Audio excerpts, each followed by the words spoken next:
Welcome to another edition of Gen Sports Corner back at you for Saturday, January 27th, 2024. I'm your host, Jen. This is my co-host, Ryan. From And our we're going, sportscast. You we're know what going it to is. let you take the wheel today, man. What we going to be talking about? We're gonna talk about the hiring of the Eagles just hired Vic Fangio, DC, coming from Miami. He parted ways. This is his second, I believe. I don't know if it was just a mutual agreement or was it more of a firing. Right. So yeah, basically I originally had mixed emotions on it based off of what I heard. I know you've been really high on him, Stan. I know you've said really great things about him.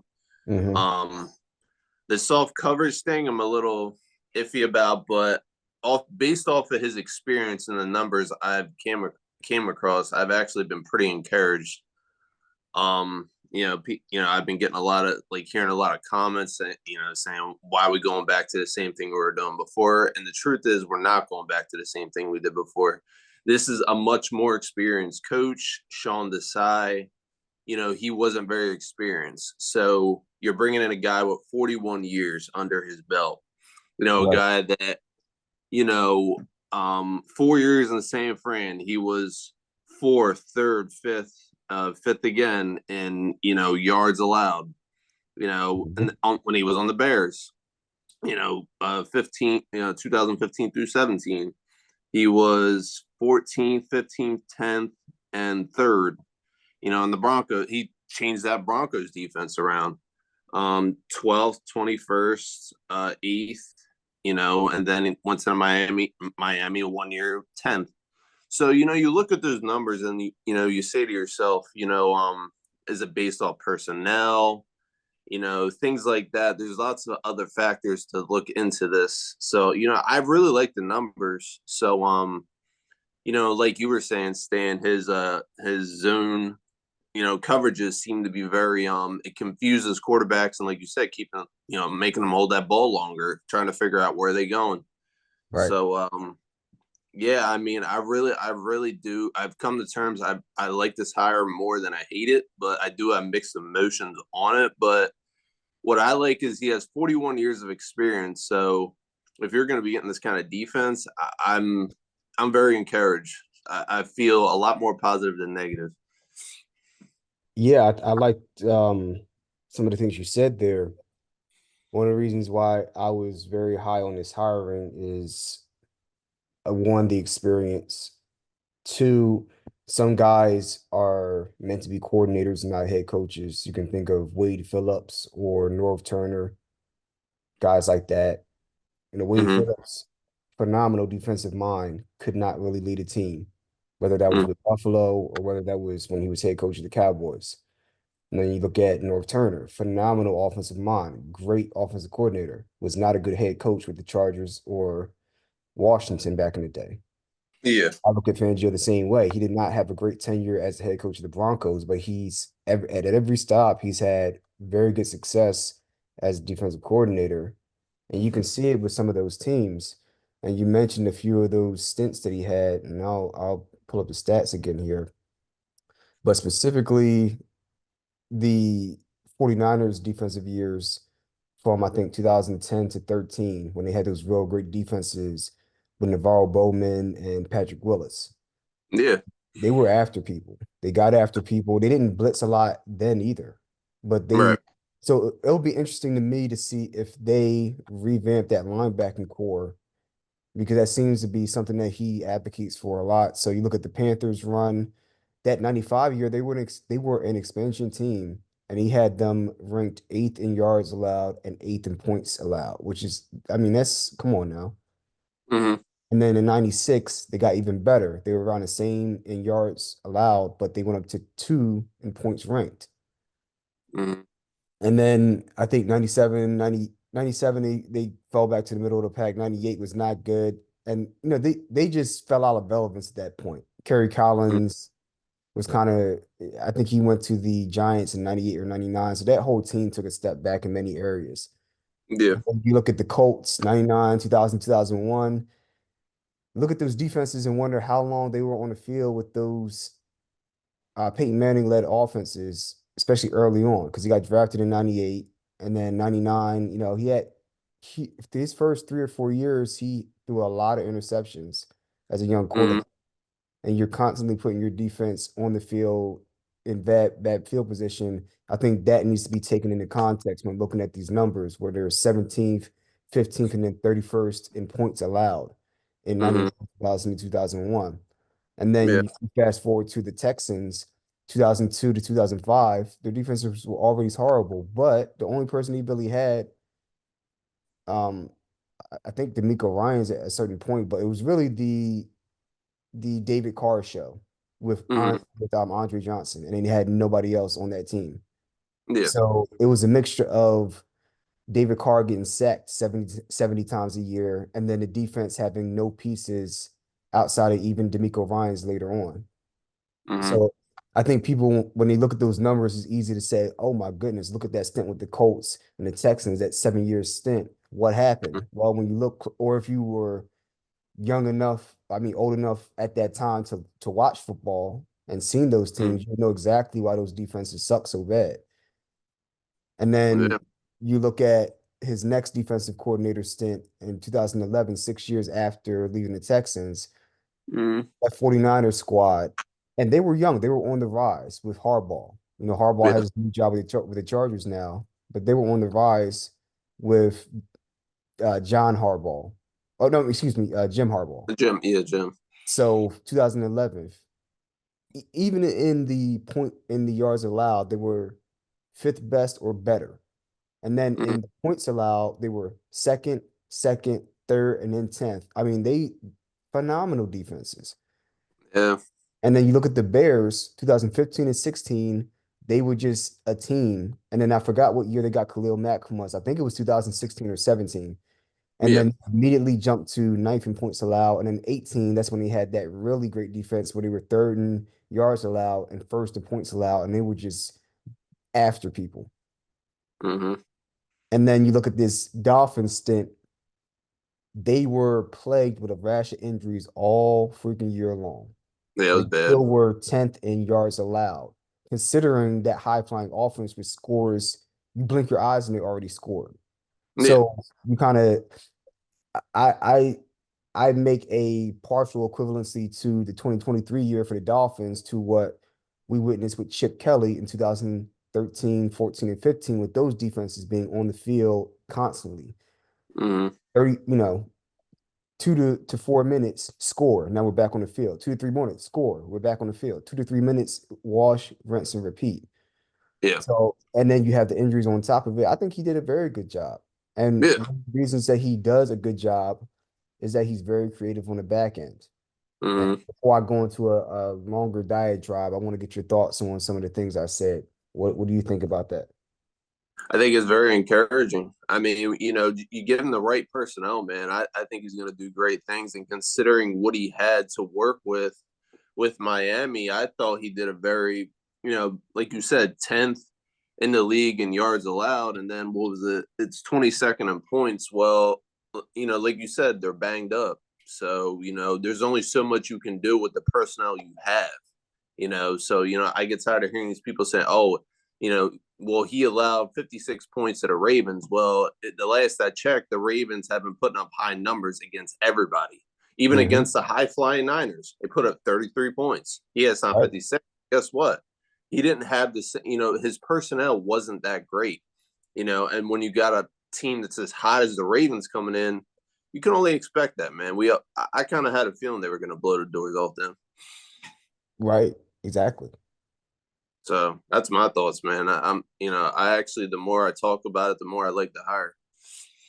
Yeah. And we talked about this in our private conversations when I was making a correlation between Vic Fangio and Jim Johnson, and they seem like two opposite sides of the same coin. Jim Johnson bringing overload blitzes Mm-hmm. from from setups where you can't really gauge where the strength of the defense is. You don't know if it's coming from the right or if it's coming from the left. He disguises things very well. So the Jim Johnson, Dick LeBeau school of thought would be bring pressure from time to time And when you bring pressure, you start bringing these exotic blitzes out of these exotic packages and Hmm. different funky alignments.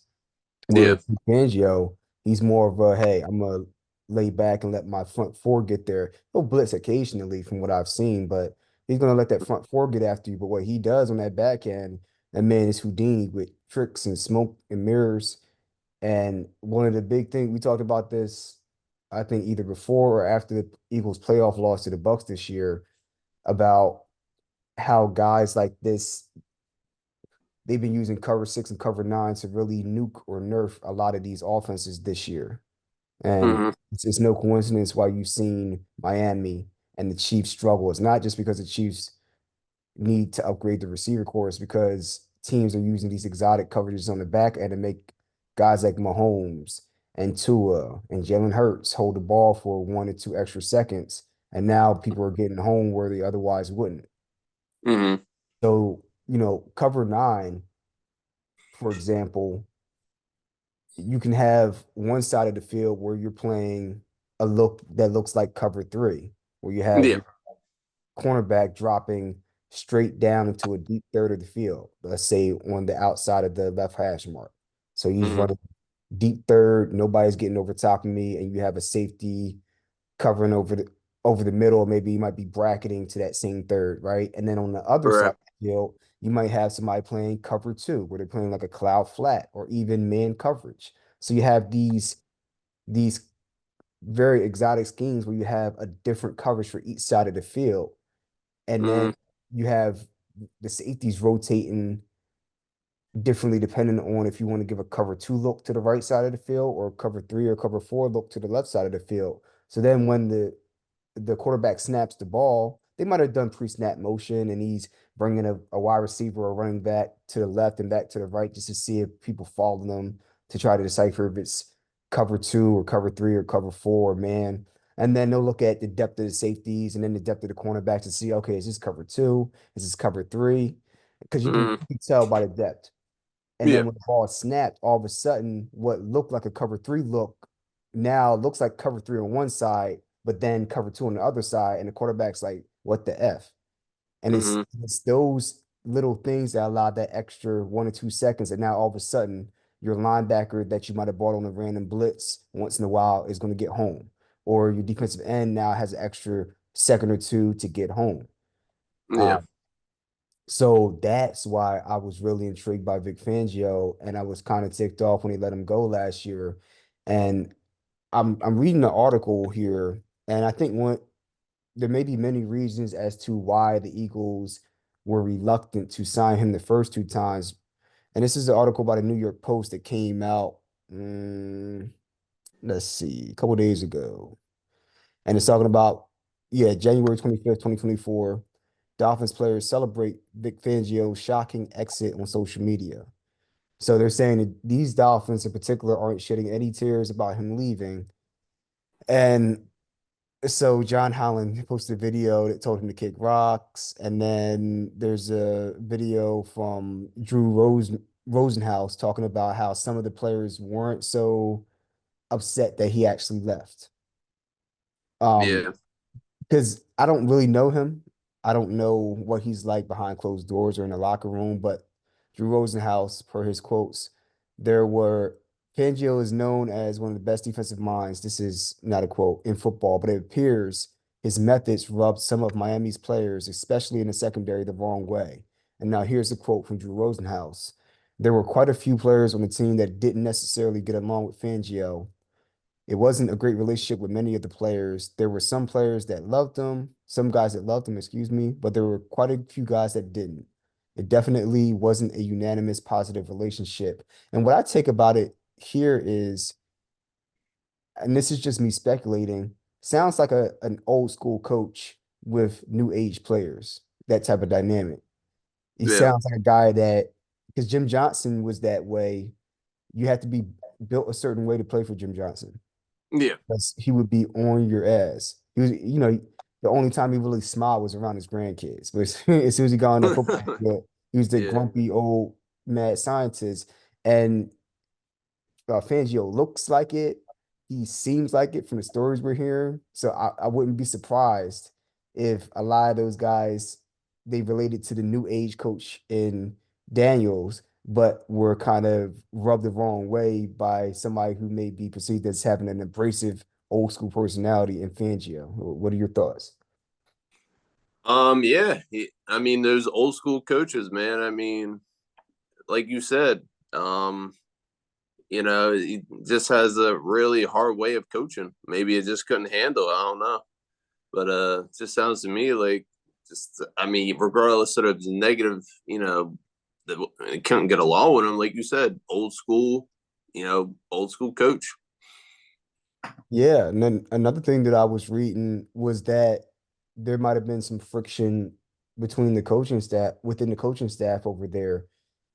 I can't remember the article I was just reading, but they were mentioning that there might have been friction between him and Mike Daniels because maybe Daniels felt as though he was carrying himself as if he was the head coach of the defense and there was no communication between them. He's like, hey, you coach the offense, I'll coach the defense. Don't tell me what to do. You just shut up and let Mm-hmm. me call my defense. That's the Right. vibes I'm getting from the article I was reading. And Mm-hmm. maybe that's a reason why the Eagles were reluctant because he seems like the type of guy.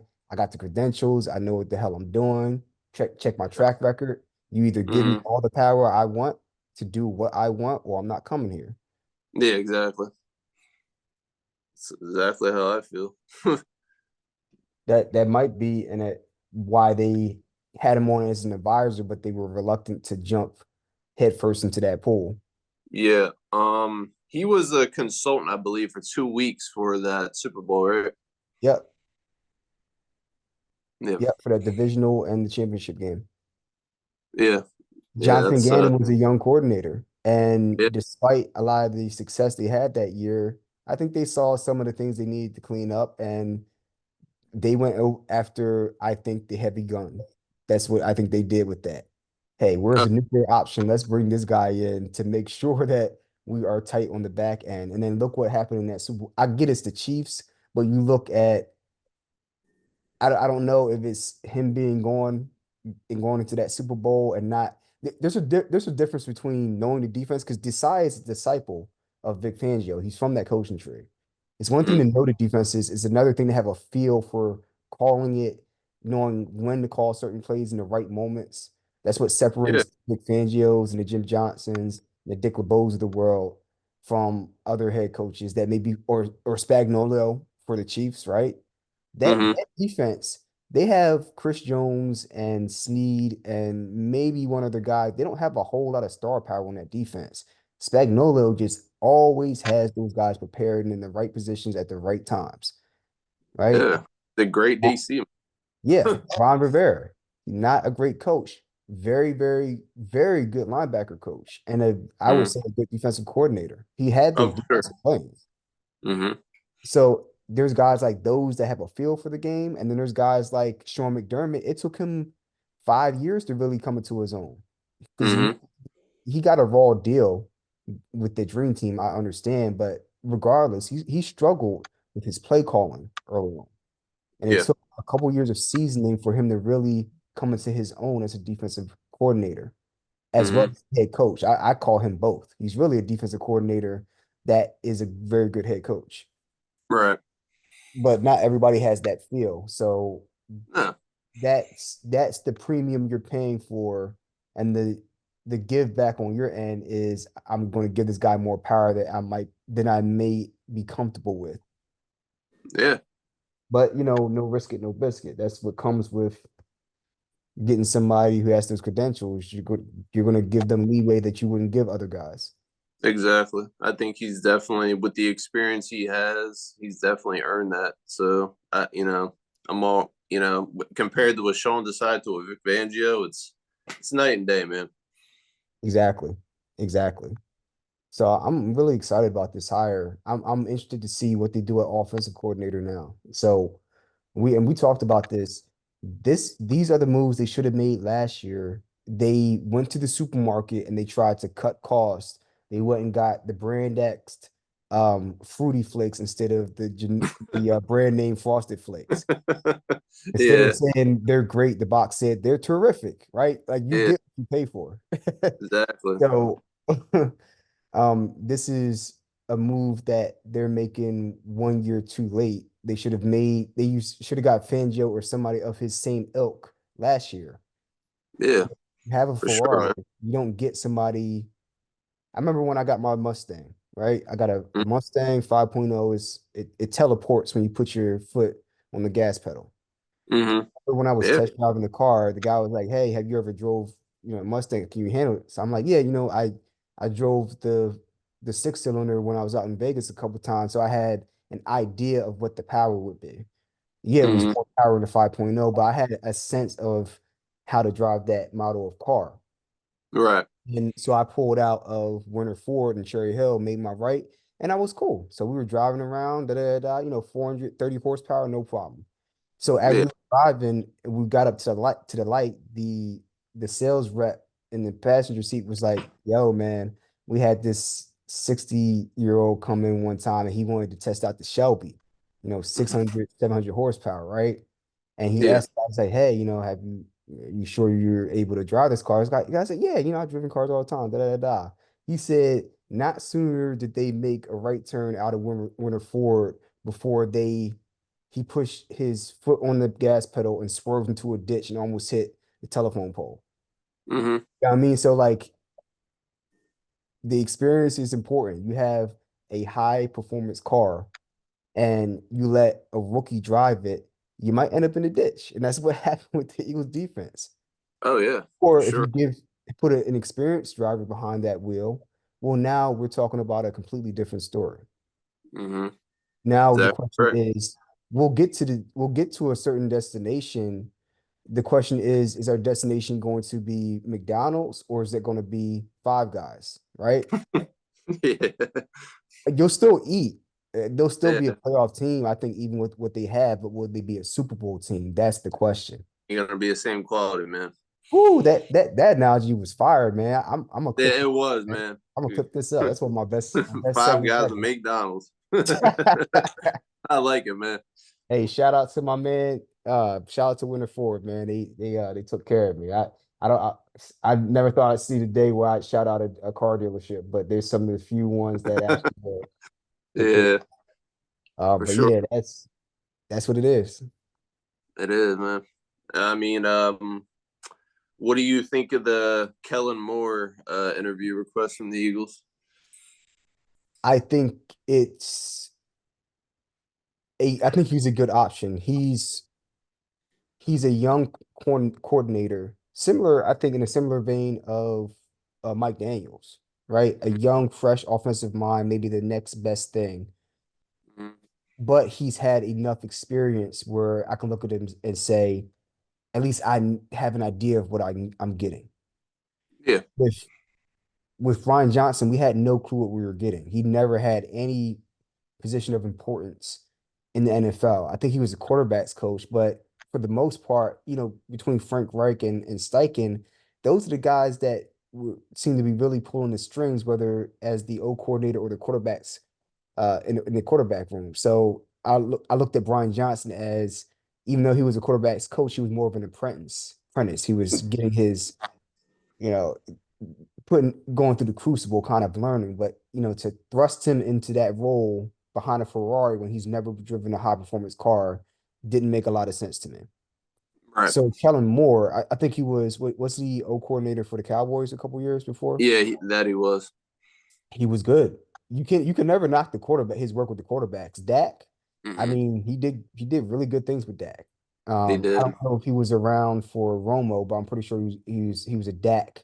Dak was a product of Kellen Moore. Yeah. So I think it would be a good hiring.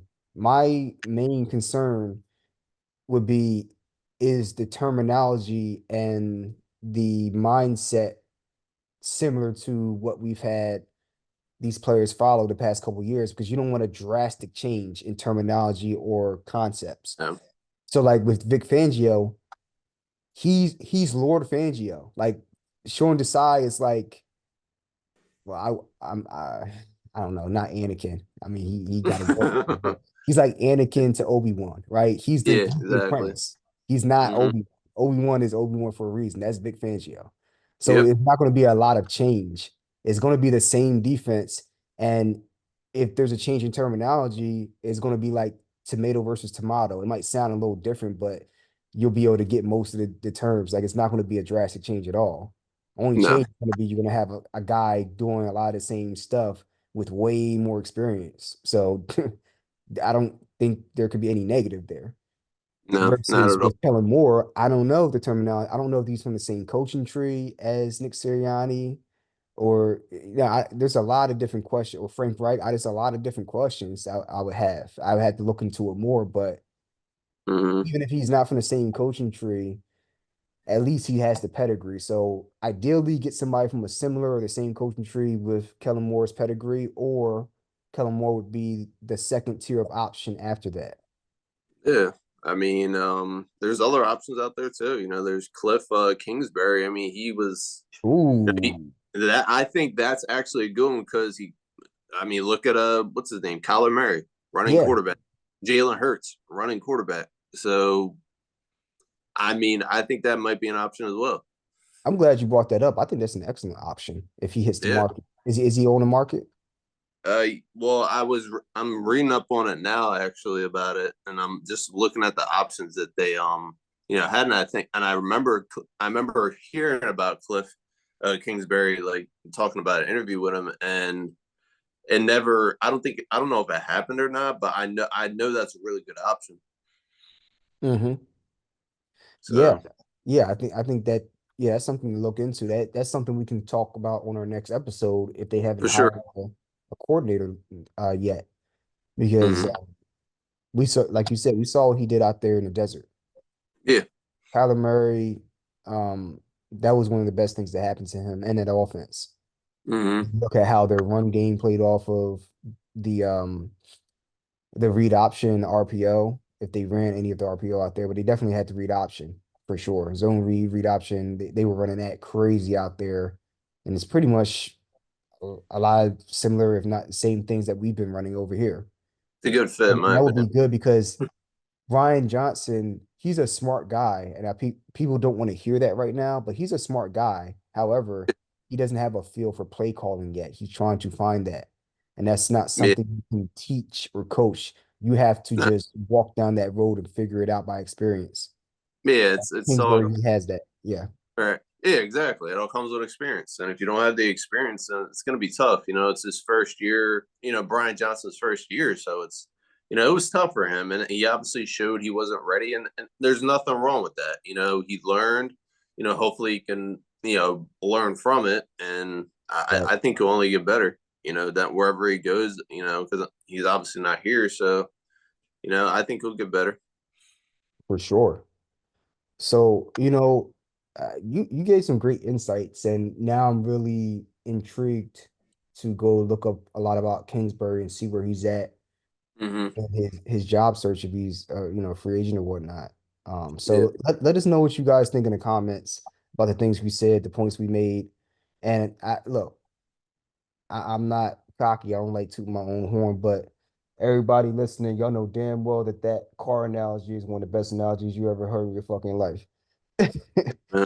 Real shit. Um, Nah, I'm kidding. Um, but that's the way I see it. So let us know what you think in the comments. If you think we're right, if you think we're wrong, do we make sense? Do we are we out of touch? Let us know. And with that said, I want to touch very briefly and lastly on that 70-point performance by Embiid Oh, um, man. against Wembyana. Great. And you know what's crazy is that Wembyana had a phenomenal game. He dropped like 34 points or something like that. He had some phenomenal dunks and alley oops, and he was knocking down 3-point shots without even touching the rim. He's phenomenal. But we will remember that because Embiid came out and dropped 70. I don't think we'll ever see a center do that and then do that in the fashion that he did. It's You unheard of, man. you drop 70 points and you only make 1 3 in the entire game. That's crazy.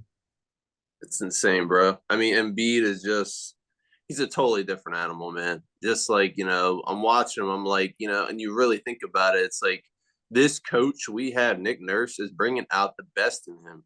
And when you have a good coach like that, it really pays dividends for, your players, it's bringing out the best in everybody. And I really think, I'm not trying to jump the gun, but I think we have a possibility of going even further places if this keeps up.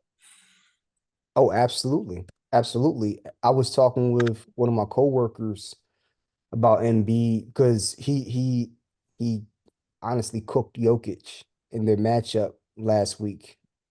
And I saw that, and I've been looking at Larry Bird's highlight reaction videos incessantly. Like the things I've been hooked on have been Larry Bird highlight reaction videos, Eddie Van Halen eruption guitar solo from '87 or '85, whichever year, and then Michael Jackson Thriller. Like it's something about each, oh, and then Barry Sanders. There's something about Mm-hmm. each and every one of them, whether they're entertainers or athletes, where they are just so far and beyond the norm, so far and beyond their contemporaries that is just fascinating actually.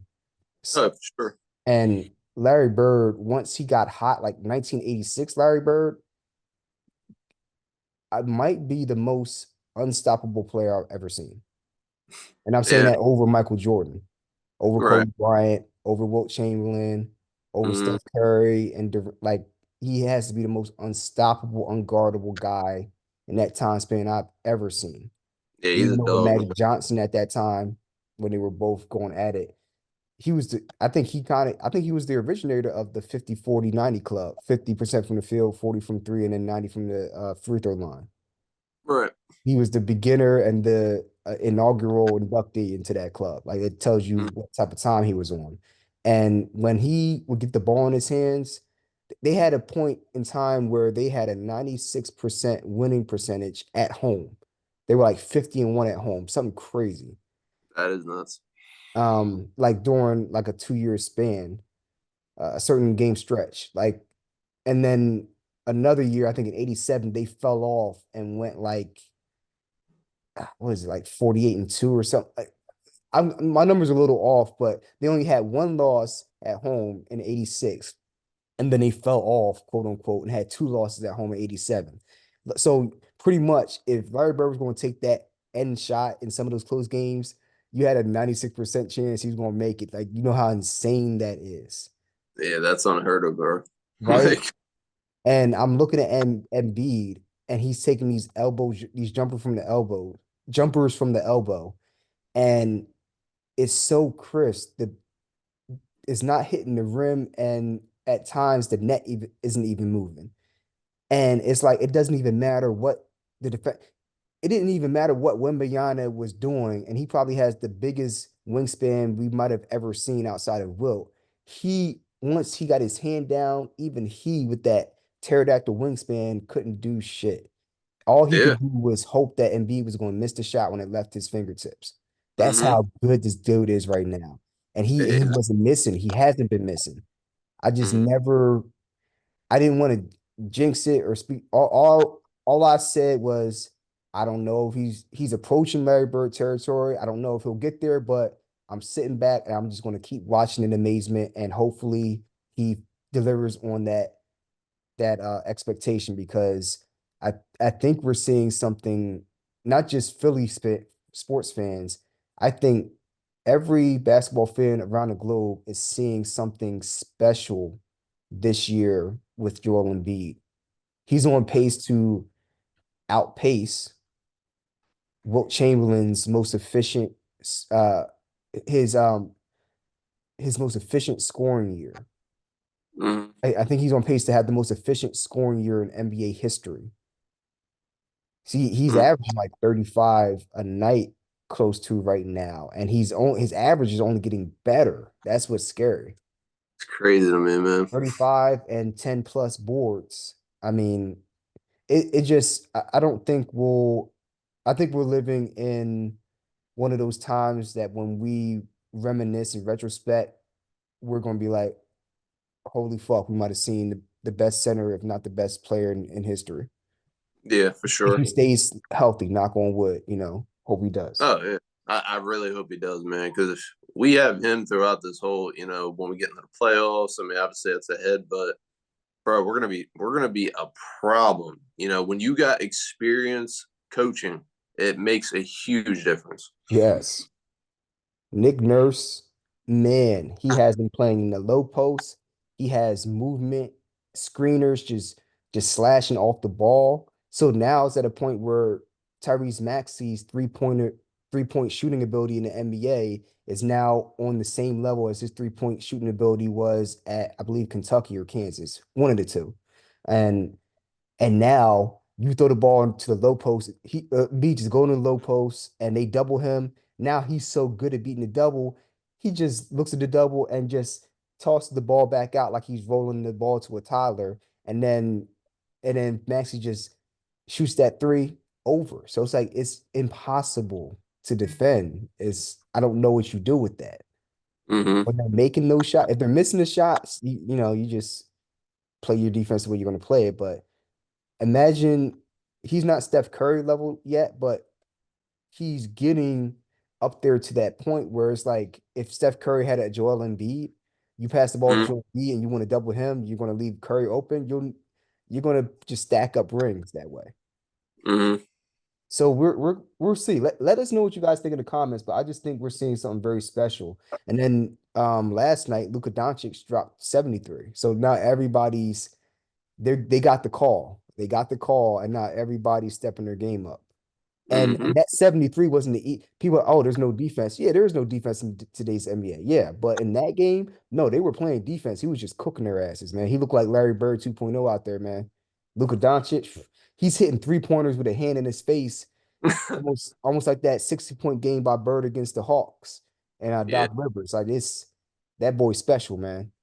Yeah, it's wild, man. Luka is a special player. And he was making circus shots. These weren't easy shots. So to all the naysayers that say, oh, it's just because of bad defense. No, no, no, no, no, no, no, no. This guy had a heat check at multiple points in that game, and he didn't slow down one bit.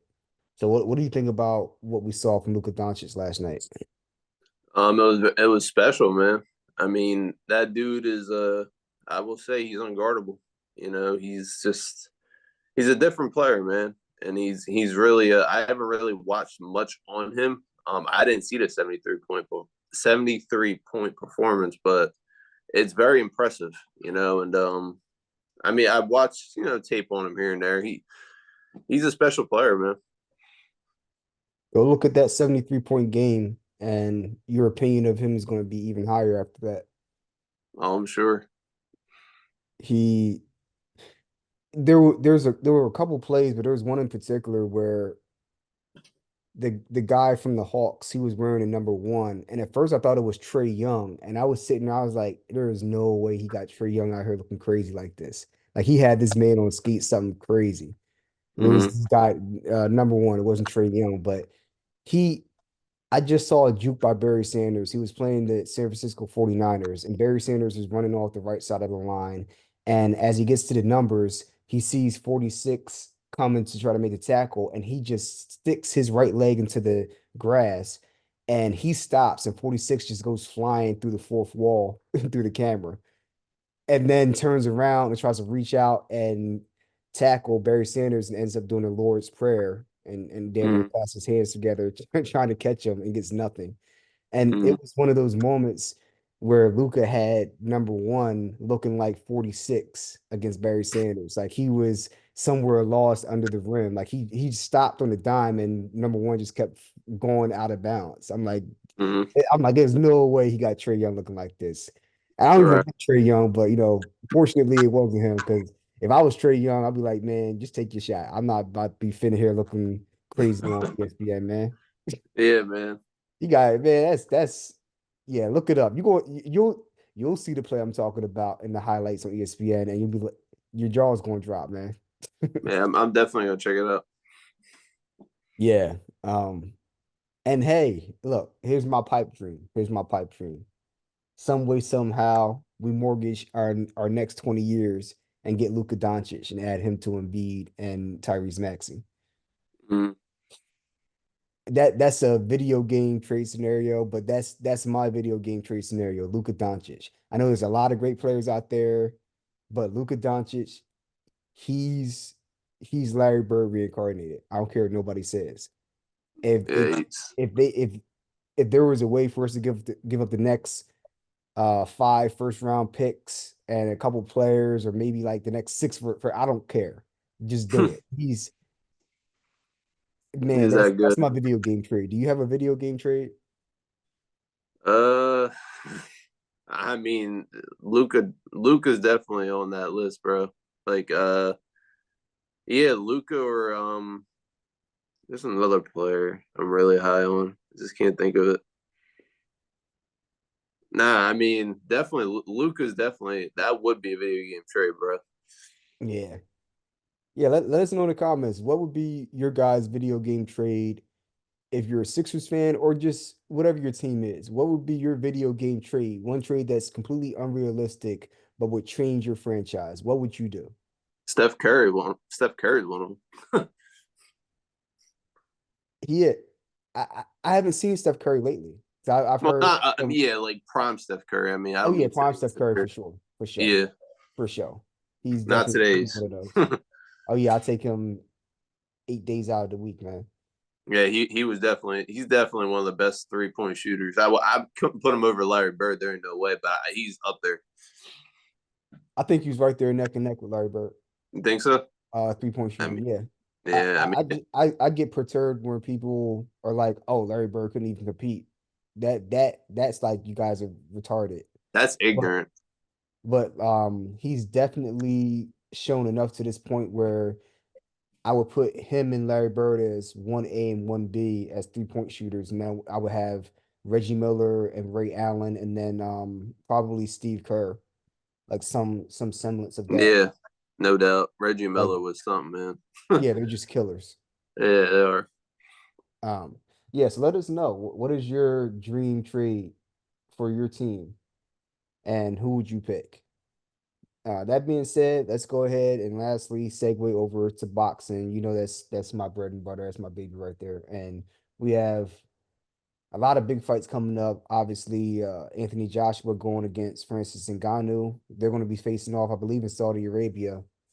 And we have we had the big fight with Beterbiev where he had the big win over Kellen Smith 2 weeks ago.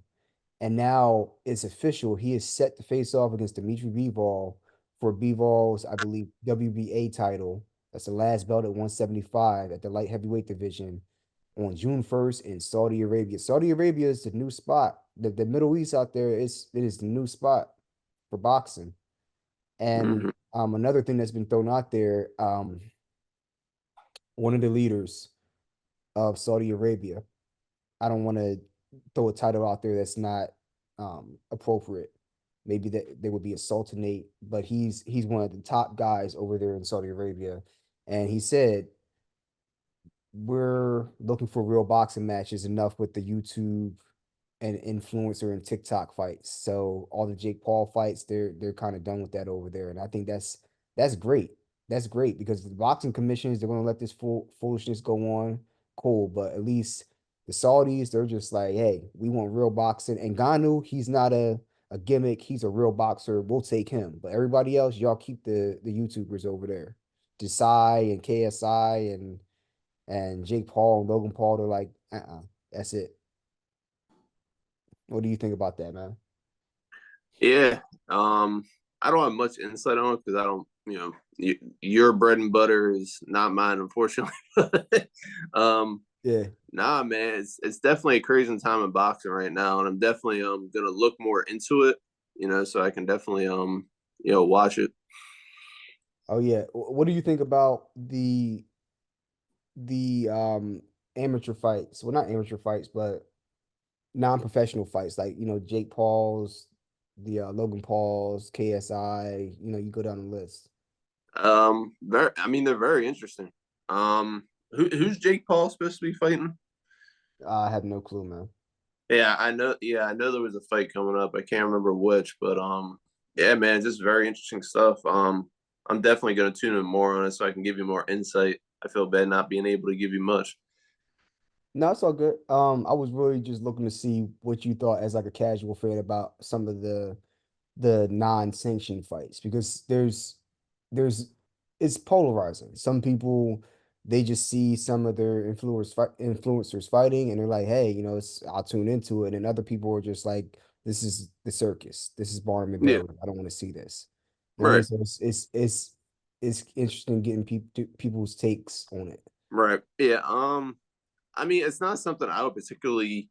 I'm more of like I watch like the Terrence Crawfords of the world, that Dimitri Bivez, stuff. I tune into stuff like that. Like the more of those like fights that aren't as on that pedestal that I don't really tune in truthfully. Yeah. That's So we just got me though. I feel you on that. So, we have that fight coming up, and then we have uh anyway is going to be fighting Luis Nery in his Wait, first title. in a way the one you told me to watch like real early in the morning that one morning. Yep. Yeah, he's a dog, bro.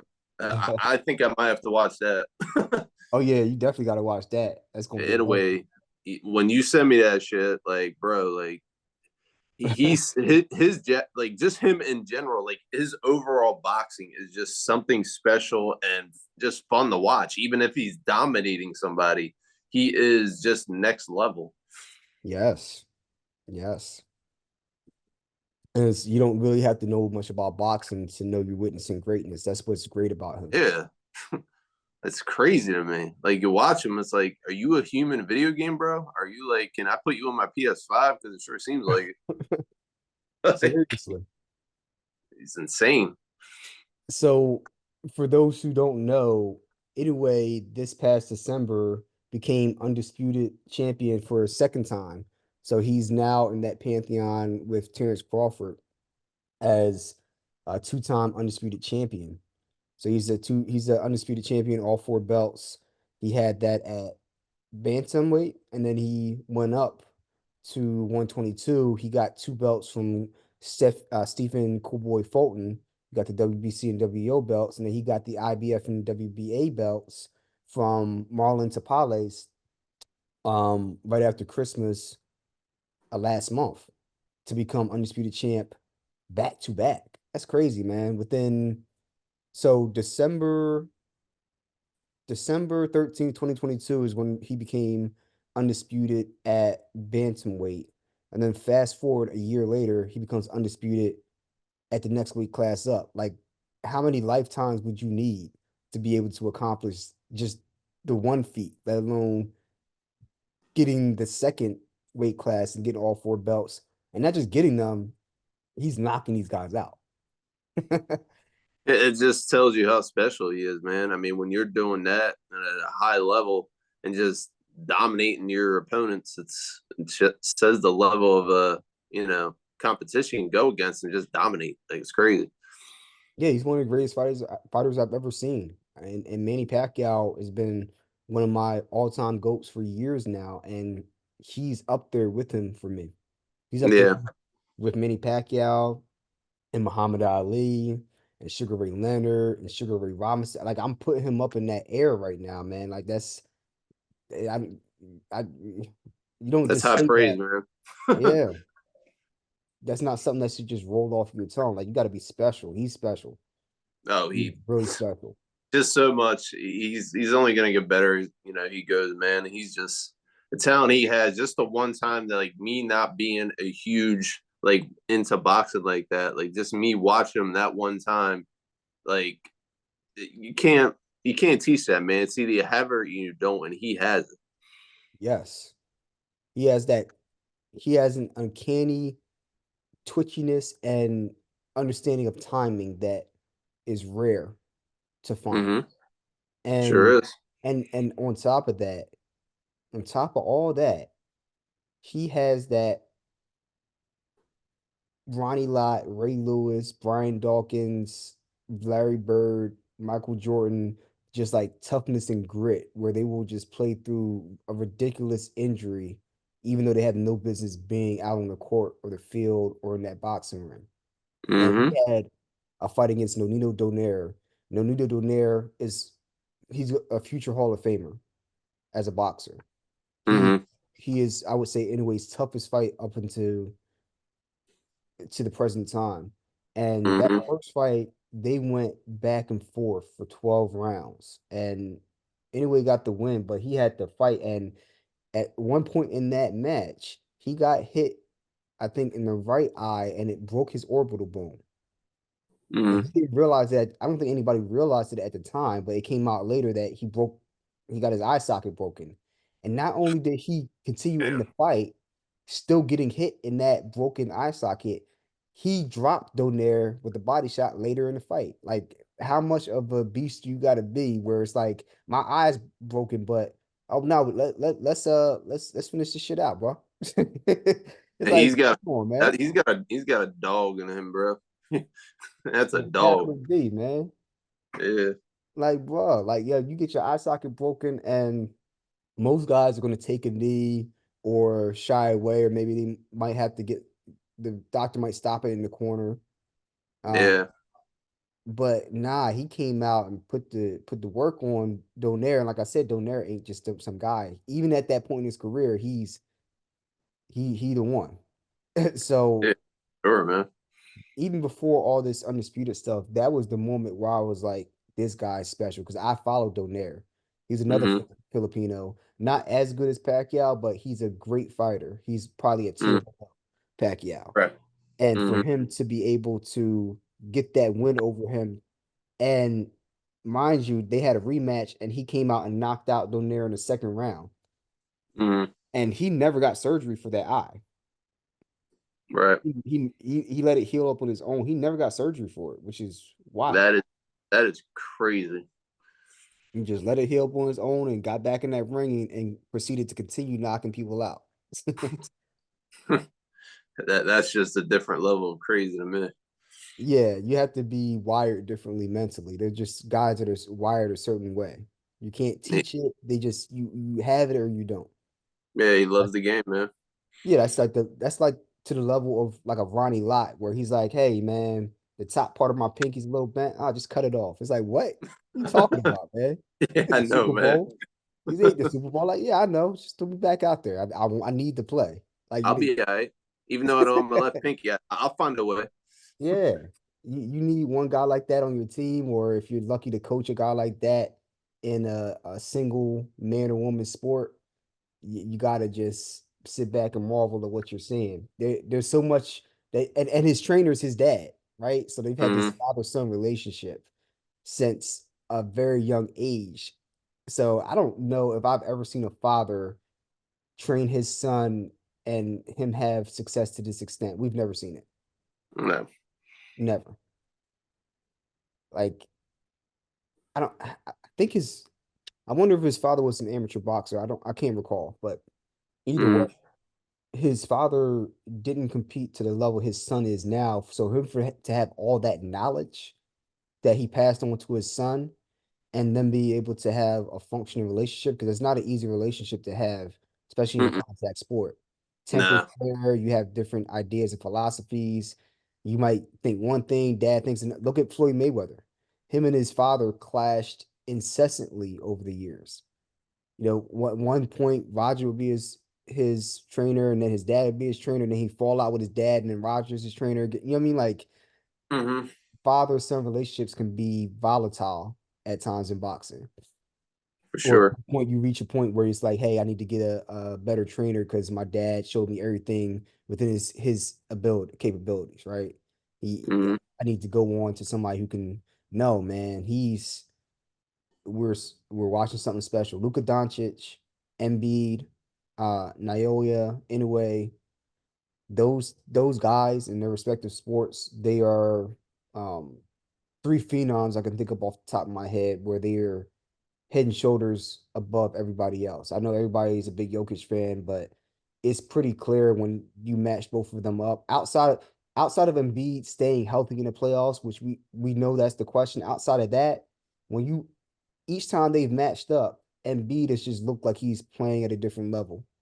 As great as Jokic has been in those matchups, it's pretty clear that if you put Embiid on those Denver teams, you probably get the same outcome as long as Embiid's hot, healthy, I don't think you can go wrong with either one. But Embiid, when he hit that three, he hit a shot in Jokic's face. He hit a three in Jokic's face. Like he did the jab step, and Jokic, his legs almost went out from under him. And then he pulls up for a three like Steph Curry. Like, Yeah, you know what I'm he had saying? it. Like, this He had it. levels. Like, it's crazy. And not even Steph Curry. He kind of looked like Kobe, like with his shot release and everything. Like he did the jab step and then hits like a 3-point shot, looking like Kobe with that release, and it's just nothing but net on one of the best defensive centers in the world. And then you come back a couple days later, you do that against another one of the best centers in the world, and Wemby, even at 19, 20 years old, and you just cook him like you did. We watching It's something crazy. different. Him and Yeah. Inoue, it's just they're gonna do what they want to do when they want to do it. Mm-hmm. Same thing with Luka. He's gonna do what he want to do when he want to do it. You just gotta wonder if he's gonna get 25 at night or if he's gonna be 60 or 70. That's the question. Mm-hmm. Um, yeah, man. So let us know what you guys think of these fights coming up. Because Luis Nery, he's a dog. Okay. So that's gonna be his first defense at 126. Is gonna be against Luis. He just got the win over Tapale, so he's gonna defend his belts against Luis Nery. Luis Nery, he can crack. So he's 35-1 and he got power. He got dynamite in his hands. So that's what's going to make this fight very intriguing. He's been pushing for this. Okay, so I'm reading this article off of MSN.com, and it says after a stunning victory over Marlon Tapales, Naoya Inoue is ready to defend his undisputed junior featherweight title, or all four of his titles, against Mexican boxer Luis Nery. The two fighters have been phenomenal in their division, given they have won a considerable amount of fights via knockouts. Keyword knockouts. Meanwhile, both boxers are in their prime and wish to forge respectful legacies. As per latest updates, is going to happen in Japan this year. And the main thing you need to know about this fight is that um in addition, Nery has 27 knockouts in his professional career. So Inoue has won 23 of his fights by knockout, and Nery has 27 of his 35 wins by knockout, which is still a crazy knockout rate. So I just think we're going to see fireworks. Now, one thing to note here is after a fourth round knockout victory of Shinsuke Yamanaka in 2017, he tested positive for Zolpadrol. And that sounds Mm-hmm. like a beta 2 adrenergic agonist. Anything with Adderall at the end, ATERL, so like albuterol, clenbuterol, salmeterol, Mm-hmm. citalopram. I'm just guessing off the top of my head. And it seems to line up with it because it's saying that Neri gave uh the beef excuse, the same one that we saw with excuse me, Canelo Alvarez when he got popped for clenbuterol. So Mm-hmm. Paterol, clenbuterol, and they're finding more than trace amounts in the beef. I guess that would be the excuse. So a lot of beef in Mexico has this problem of having these. They pump the cattle full of these beta 2 adrenergic agonists to increase lung capacity and muscle mass. So then you get more beef or quote unquote bang for your buck from the same cow. However, when you eat that, then you're going to get a buildup of those same metabolites in your body by eating the contaminated meat. So clenbuterol is one commonly used beta agonist for cattle in the cattle industry. And then another one I would suppose and it would be in a similar class of family would be salpeterol. And these things, like I mentioned, the same thing they do for the cattle, they do for humans. So people that have asthma, you take long acting and short acting beta adrenergic receptor agonists. This is actually something I work on for my thesis work, in order to open up the airways when you have acute bronchoconstriction. So the airways are closing. So you use a short acting agonist as an acute treatment. So if you're having an asthma attack while you're playing basketball, you would take a short acting agonist along with a corticosteroid. And then a long acting agonist along with a corticosteroid as like a prophylactic treatment.